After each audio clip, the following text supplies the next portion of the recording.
When Victoria Sterling, the richest cattle heiress in the Wyoming Territory, publicly challenged a poor half-breed horse trainer to ride her untamable stallion with marriage as the prize, she never expected him to accept or to see right through her carefully constructed test.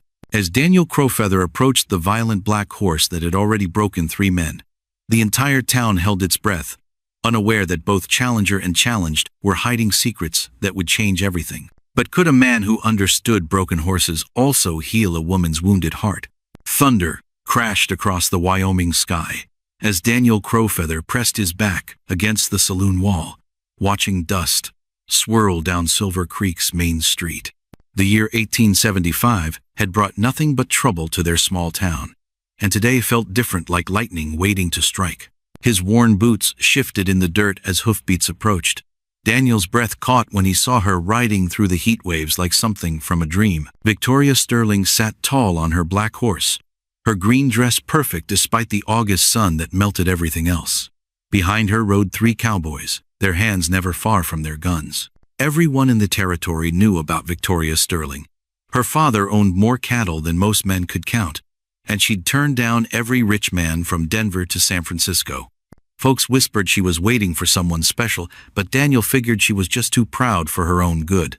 The blonde woman's eyes swept the street and landed on him. Something electric passed between them, recognition maybe, or challenge. Daniel straightened, his heart pounding like a war drum, though he couldn't say why. "You there!" Victoria's voice cut through the afternoon air like a knife. "Half-breed." The word hit Daniel like a slap, but he walked toward her anyway. Around them, people began gathering like buzzards, sensing death. Mrs. Patterson from the general store peered out her window. Old Pete from the livery stable stopped shoeing his horse to watch. "Yes, Miss Sterling?" Daniel kept his voice steady, though his dark eyes sparked with something she couldn't read. Victoria circled him slowly, her boots clicking on the wooden sidewalk. This close, Daniel smelled her fancy perfume mixed with honest horse sweat.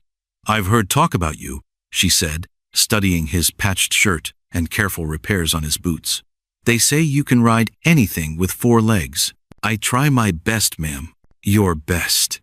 She laughed, but it sounded more like breaking glass than joy. "How sweet." From her fancy saddlebag, she pulled out something that made Daniel's eyes widen, a silver spur that caught the sunlight like captured fire. "This belonged to my grandfather," Victoria said, her voice softer for just a moment. "He brought it from Virginia before the war between the states." Then her voice hardened again. "I'm offering you a deal, Daniel Crowfeather." The crowd pressed closer, sensing drama. Daniel felt their stares like hot coals on his skin. "Ride my stallion for 10 minutes without getting thrown, and this spur is yours." Victoria's smile turned dangerous. "More than that, I'll marry you." She paused, letting the words sink in. "But when you fail, and you will fail, you leave Silver Creek tonight, forever." Daniel looked at the black horse, bigger than any animal he'd ever seen, with eyes that rolled white with fear or rage. The stallion's muscles bunched under his shiny coat like coiled springs ready to explode. "Why?" The question escaped before Daniel could stop it. Victoria's mask slipped for just an instant, and Daniel glimpsed something broken underneath. "Because I can," she said finally. Daniel studied her face, seeing past the pretty features to something desperate hiding behind her green eyes. He thought about his tiny cabin, about training other people's horses for pennies, about dreams he'd buried so deep he'd almost forgotten them. The storm clouds overhead rumbled like an angry god, and somewhere in the distance, a coyote howled. News spread through Silver Creek faster than wildfire, through dry grass. By sunset, cowboys from distant ranches filled the saloon, shopkeepers closed early, and even Preacher Williams found an excuse to stay in town. Everyone wanted to see if the half-breed horse trainer would really try to ride Victoria Sterling's killer stallion. Daniel sat alone on his cabin porch, watching lightning dance on the mountains. The storm that had been building all week was finally coming, bringing the kind of wild energy that made horses crazy and men do stupid things. "This is foolish, boy." He turned to see Mary Blue Dove climbing his porch steps. The old Lakota woman had been like a grandmother to him since his parents died, and worry lined her weathered face like cracks in dried earth. "Maybe," Daniel said quietly, "but when's the last time someone like me got offered a real chance?" That white girl doesn't offer chances, Mary snapped, settling beside him with a grunt. She collects broken men like pretty rocks. You'll just be another one. Daniel listened to thunder rolling closer. Did you know her mother? Mary's expression grew careful. Elena Sterling died when Victoria was 12, thrown from a horse that had already killed one man. She gave Daniel a meaningful look. They say she was trying to prove something that couldn't be proved. The pieces clicked together in Daniel's mind, like puzzle parts finding their places. The challenge, the silver spur, the desperate look he'd seen in Victoria's eyes. She's not trying to break me, he said slowly. She's trying to find someone who won't leave her like her mother did. Or she's trying to prove everyone will, Mary countered. Either way, you're the one taking the fall. Hoofbeats announced Victoria's arrival before they saw her. She rode up alone this time, her stallion dancing nervously under the darkening sky. In the growing darkness, she looked younger, less sure of herself. Having second thoughts? She called out, but her voice sounded almost hopeful. Daniel stood, studying her face in the yellow lamplight from his cabin windows. Are you? The question seemed to surprise her.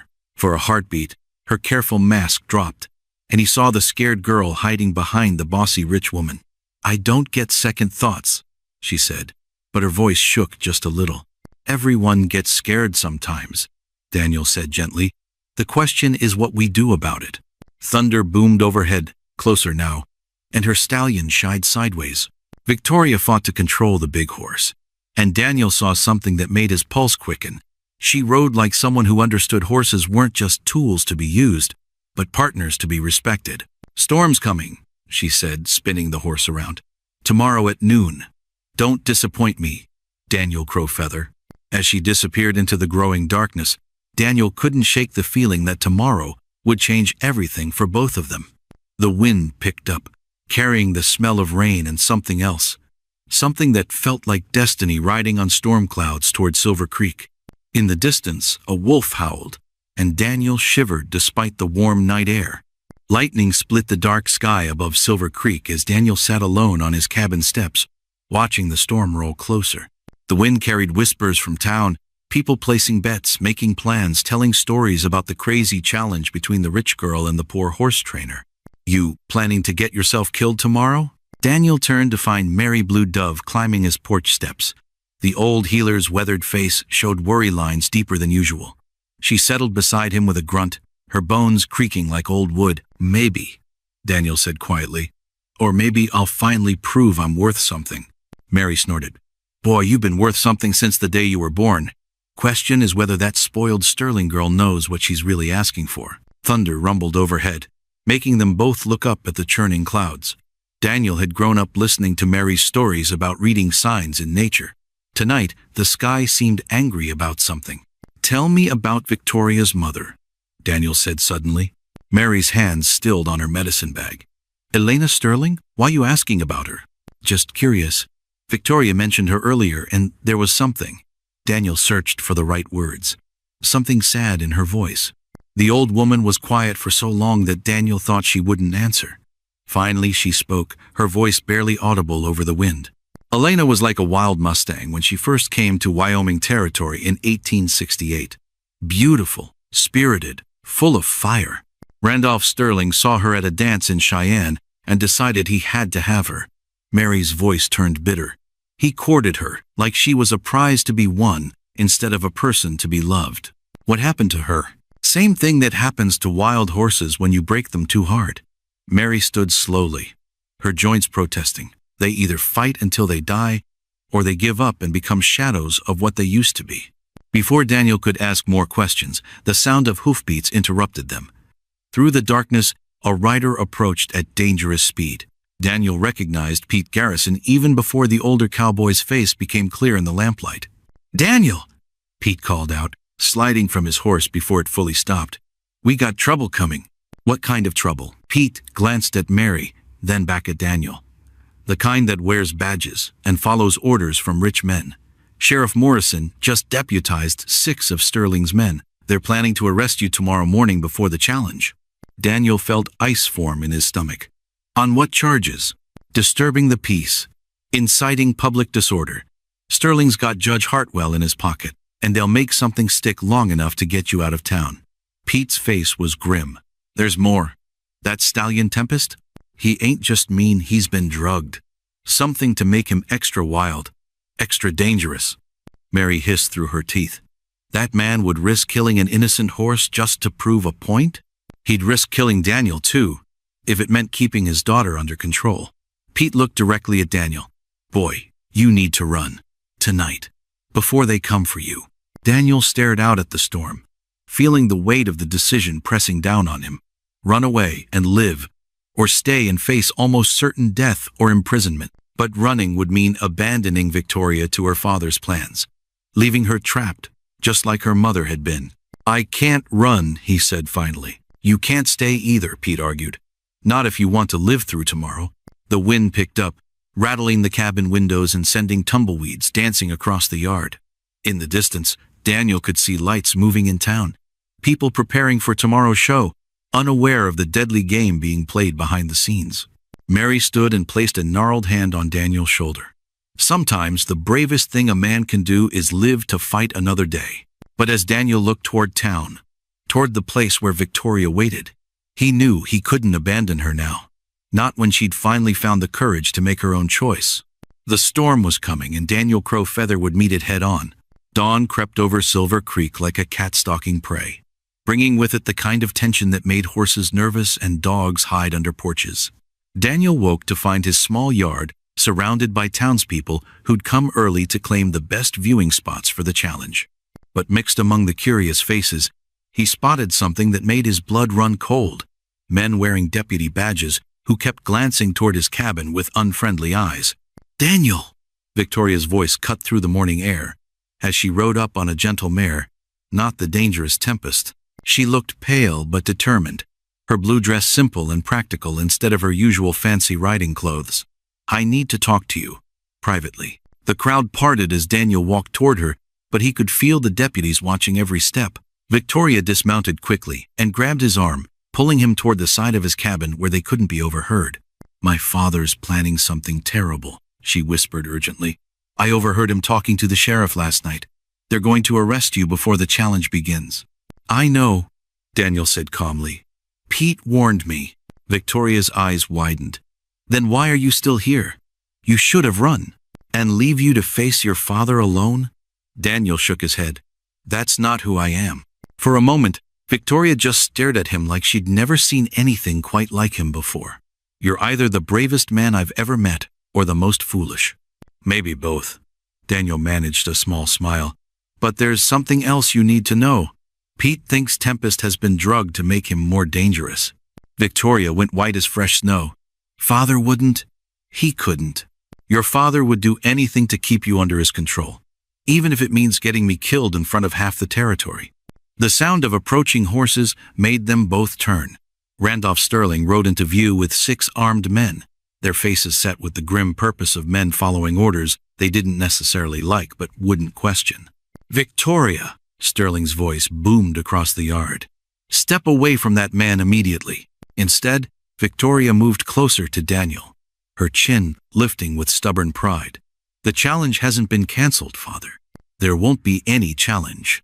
Sterling gestured to Sheriff Morrison, who stepped forward with a pair of iron handcuffs. Daniel Crow Feather, you're under arrest for disturbing the peace and making terroristic threats. The crowd murmured angrily. Even people who'd come to watch Daniel fail didn't like seeing a man arrested for accepting a fair challenge. But the deputies had their hands on their guns, and nobody wanted to start a fight they couldn't win. What threats? Daniel asked calmly, even as Morrison approached with the cuffs. You threatened to harm my daughter if she didn't marry you. Sterling lied smoothly. Several witnesses heard you. That's not true. Victoria stepped between Daniel and the sheriff. I made the challenge freely, in front of everyone. My father is lying. Your father is protecting you from a dangerous criminal, Morrison said, reaching for Daniel's hands. Now, step aside, Miss Sterling. But before the sheriff could snap on the handcuffs, a new voice cut through the tension like a knife through butter. I don't think so, Morrison. Everyone turned to see Judge Harrison pushing through the crowd, his black robes making him look like an avenging angel. Behind him walked Doc Mitchell, the town's only doctor, carrying his medical bag and looking angrier than anyone had seen him in years. "Judge Harrison," Sterling said smoothly, though Daniel caught a flicker of worry in the man's eyes. "I'm glad you're here. You can witness this arrest and ensure everything is done legally." "The only thing I'm witnessing is a man trying to abuse his power to get his way." Harrison's voice carried the authority of someone who'd spent 30 years dispensing justice on the frontier. "Doc Mitchell has some interesting information about your horse, Sterling." Doc Mitchell stepped forward, his usually kind face hard with disgust. "Someone fed that stallion a mixture of whiskey and Jimson weed, enough to drive any animal crazy with pain and fear." He looked directly at Sterling. "Whoever did this wanted that horse to kill someone today." A gasp went up from the crowd. Even on the rough frontier, poisoning an animal was considered one of the lowest things a man could do. Sterling's face went red, then white. That's impossible. Who would do such a thing?" "Someone who was desperate to stop this challenge at any cost," Doc Mitchell said pointedly. "Someone who cared more about controlling his daughter than about right and wrong." Victoria stared at her father with horror and dawning understanding. "You tried to have Daniel killed. You were willing to murder an innocent man just to keep me from choosing my own husband." The crowd's mood shifted like wind changing direction. People who'd come to see entertainment now found themselves witnesses to something much darker. A powerful man's willingness to commit murder to maintain control. "I was protecting you," Sterling shouted, his careful composure finally cracking. "That half-breed would have dragged you down to his level, made you a laughingstock." "The only laughingstock here is you," Judge Harrison said coldly. "Sheriff Morrison, I'm ordering you to release Mr. Crowfeather immediately. And Mr. Sterling, you're coming with me to answer some very serious questions about attempted murder." But Sterling wasn't finished yet. His hand dropped to his gun, and his eyes held the desperate look of a cornered animal. The morning air suddenly felt electric with danger, and Daniel realized that Randolph Sterling would rather see everyone dead than lose control of his daughter. What happened next would determine whether justice prevailed, or whether a powerful man's rage would destroy them all. Lightning split the sky as Victoria's father stepped out of his black carriage, his silver hair gleaming wet in the storm. Behind him came 12 armed men, and a pale young man in an expensive suit, who looked like he'd rather be anywhere else in the world. "Victoria!" Randolph Sterling's voice boomed over the thunder.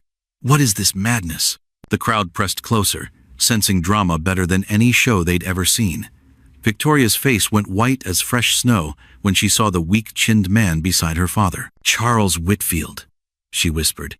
"You brought him here." Daniel felt his stomach drop. This wasn't just about a horse challenge anymore. Something much bigger was happening, and he was standing right in the middle of it. "I've come to end this circus," Sterling announced, his eyes cold as winter ice. "Victoria will marry Charles next month as planned. This foolish game stops now." The crowd murmured like angry bees. In the Wyoming Territory of 1875, a person's word meant everything. To break a public promise was worse than stealing cattle. "Miss Sterling made a deal," called out Judge Harrison from the crowd. "The whole territory heard it." Sterling's face turned red. "My daughter doesn't make deals with half-breeds." Daniel's hands clenched into fists, but he kept his voice steady. "Then maybe she should speak for herself." Victoria looked between her father and Daniel, her eyes wide with something that might have been terror or hope. The rain poured down harder, turning the street into a muddy river. "The challenge stands," she said, her voice shaking but clear. 10 minutes on Tempest back, and Daniel wins my hand." "You stupid girl," Sterling snarled. "You'll destroy our family name for this nobody?" "I'll destroy it myself if I have to," Victoria shot back, and Daniel saw fire in her eyes for the first time. Charles stepped forward, his fancy boots slipping in the mud. "Perhaps we could discuss this like civilized people." "There's nothing to discuss," Victoria cut him off. "I never agreed to marry you, Charles. My father did that without asking me." The crowd was eating this up like candy. Daniel realized half the territory would be talking about this day for years to come. Sterling's hand moved toward his gun. "Enough talk. Victoria, get in the carriage. Now." But Victoria didn't move.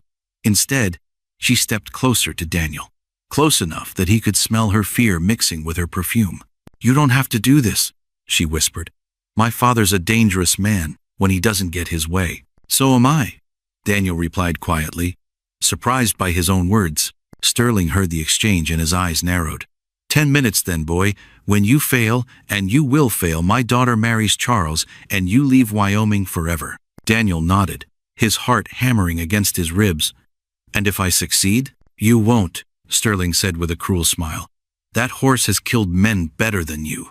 Thunder crashed overhead as Daniel approached Tempest. The black stallion rolled his eyes, foam dripping from his mouth. This close, Daniel could see old scars hidden under the horse's shiny coat. Someone in the crowd started counting. 10, 9, 8. Daniel put his hand on Tempest's neck and felt the animal's terror like electricity. The moment Daniel's boot touched the stirrup, Tempest exploded. The stallion reared straight up, his front hooves pawing at the stormy sky like he was trying to climb the lightning itself.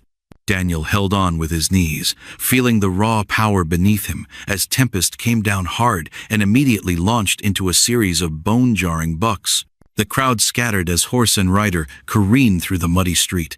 Victoria's hand flew to her mouth, but whether from fear or hope, Daniel couldn't tell. "Stay with him," Pete Garrison shouted over the thunder. "Don't fight the motion." Daniel had ridden difficult horses before, but nothing like this.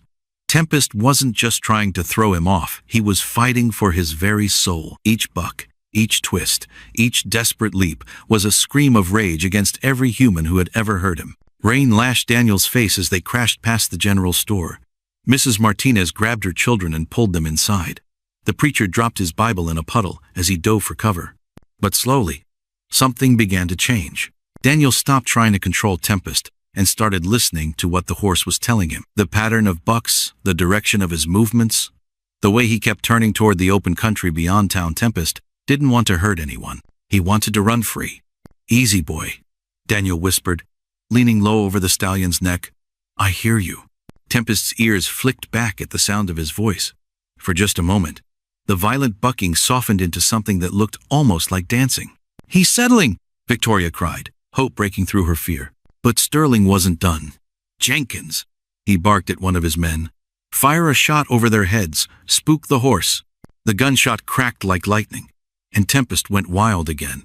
This time, though, Daniel was ready. Instead of fighting the stallion's panic, he guided it, turning Tempest's fear into forward motion.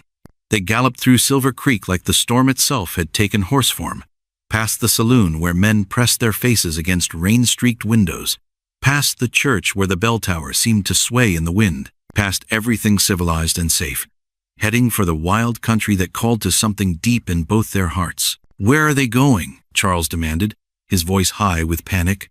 "Somewhere your money can't follow," Victoria answered, and Daniel heard something new in her voice: pride. Out in the open grassland, with no fences to trap him and no walls to bounce off, Tempest began to remember what he was born to be. His wild gallop smoothed into the most beautiful thing Daniel had ever felt: pure speed and power working together instead of against each other. The rain was letting up now, and through the breaking clouds, Daniel could see the mountains in the distance. For these precious minutes, there was nothing in the world but the thunder of hooves and the feeling of flying across the earth on a creature that had finally remembered how to be free. When they turned back toward town, Tempest was no longer fighting. His neck arched proudly, his step light and easy. He had found something in Daniel that he thought was lost forever, a partner who understood that real strength came from trust, not fear. The crowd erupted in cheers as they cantered back into Silver Creek.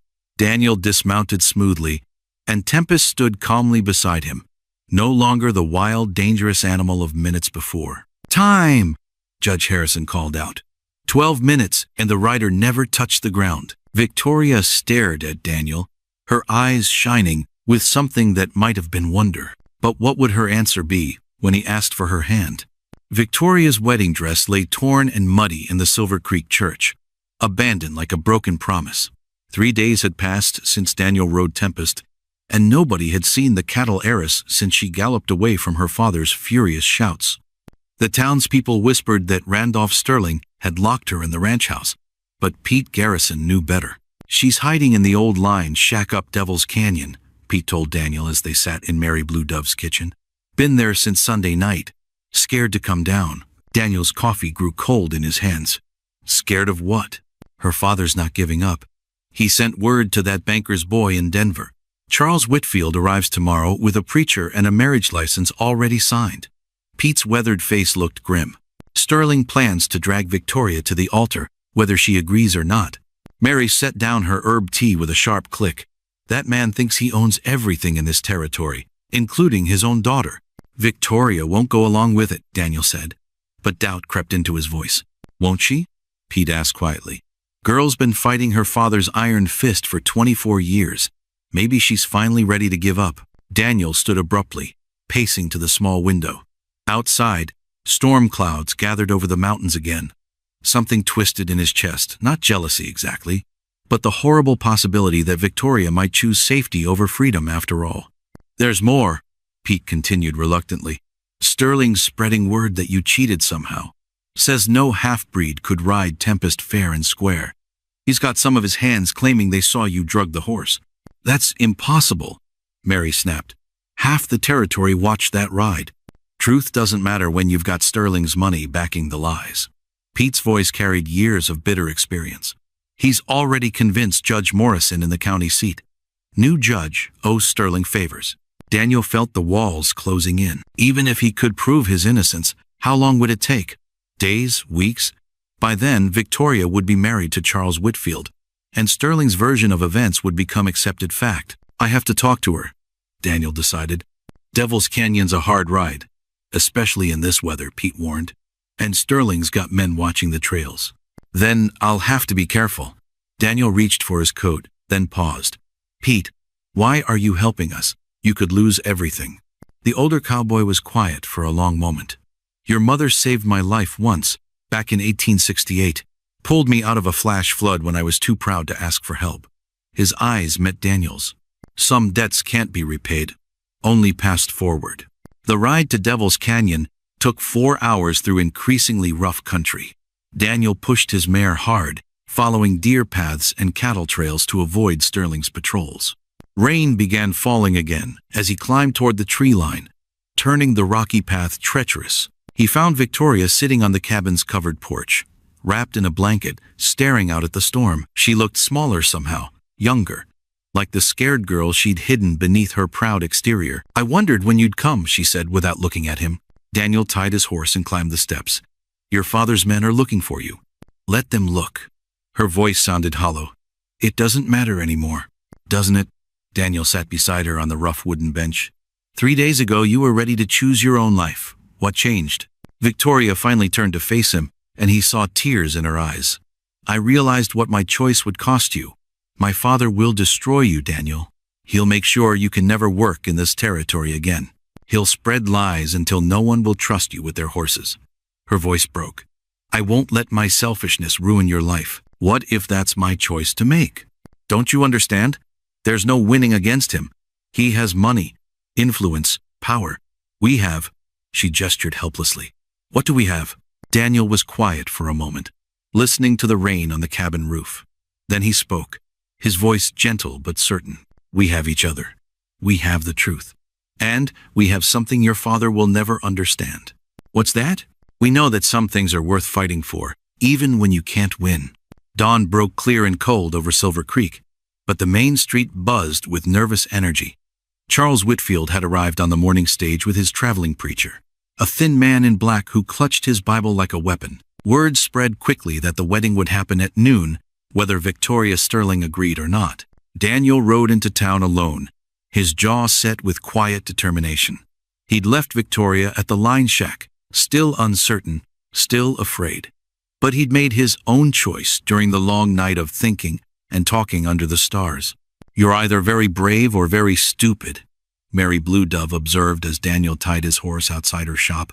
Maybe both. Daniel checked the pocket watch his father had left him 11:30. Is everything ready? Mary nodded toward the church, where a small crowd was gathering. Pete's got the witnesses.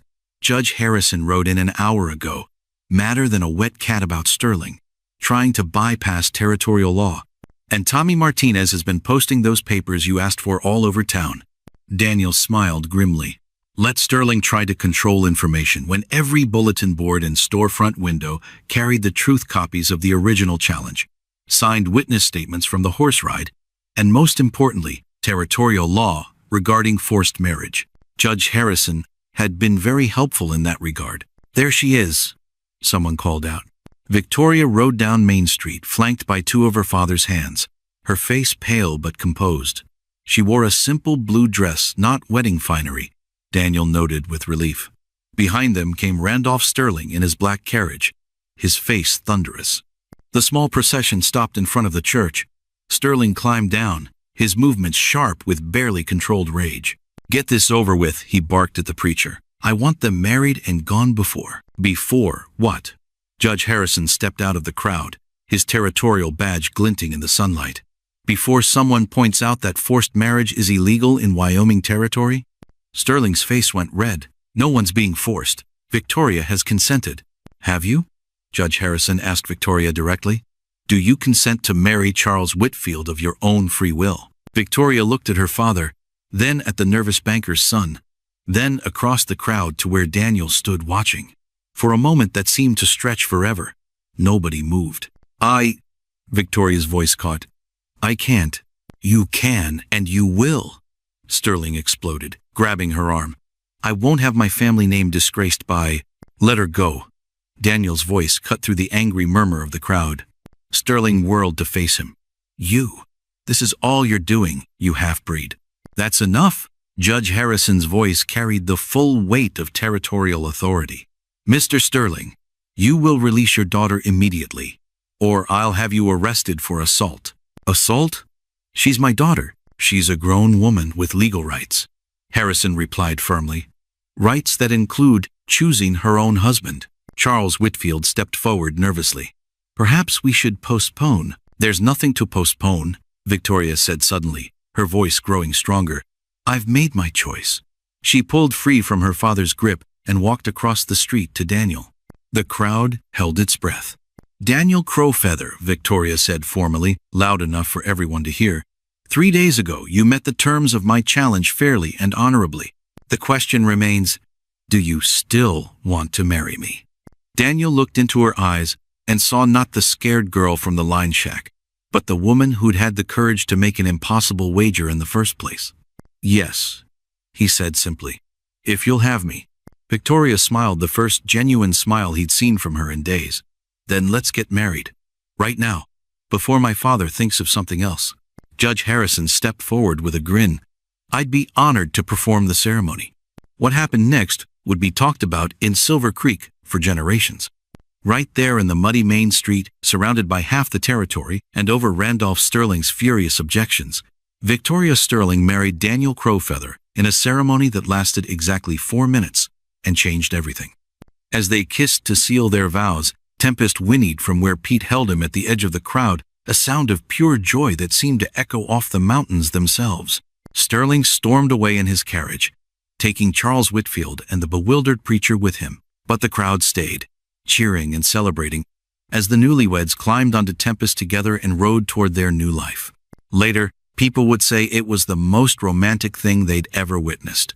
2 people choosing love over money, freedom over security, truth over convenience. But for Daniel and Victoria, riding together toward the mountains with their whole lives ahead of them, it felt like something simpler and more profound.